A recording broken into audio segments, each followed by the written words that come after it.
الماسورة اللي بتتشال وبتترمي في البحر دي مش أنابيب غاز ولا بترول زي ما ممكن تفتكر، دي في الحقيقة كابلات إنترنت تحت البحر. السبب إن ألعابك الأونلاين ما بتعلقش، اللي شايفه ماسورة دي عبارة عن طبقات كتير جوه بعض، في النص فيه ألياف زجاجية، دي اللي بتنقل إشارات ضوئية فيها الداتا بين القارات. حواليها طبقات حماية قوية عشان تستحمل ضغط البحر العميق وحتى عضات أسماك القروش.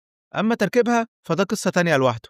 سفن مخصوصة بتفرد الكابل بهدوء من بكرات ضخمة، لكن أول ما يقربوا من الشط الأمور بتصعب شوية.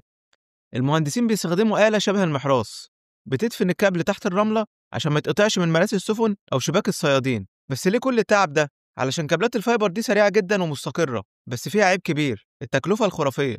الميل الواحد ممكن يوصل من 30 ل 80 ألف دولار. السؤال هنا بقى، هل تستاهل إن احنا نصرف المليارات دي عشان الإنترنت يبقى أسرع بشوية ملي ثواني؟ هل أنت شايف ده يستاهل ولا لأ؟ يعني تخيل كده، كل مرة النت عندك يشتغل بسرعة اعرف إن في كابلات ماشية تحت البحر بتوصل القارات ببعضها. لو كان القرار بقى بإيدك أنت، هل كنت هتصرف المليارات دي عشان الإنترنت يبقى أسرع بشوية حاجة بسيطة؟ قول لي في الكومنتات. وأخيرا لو عجبك الفيديو اضغط لايك وشير وتابعني وانتظر مزيد. شكرا.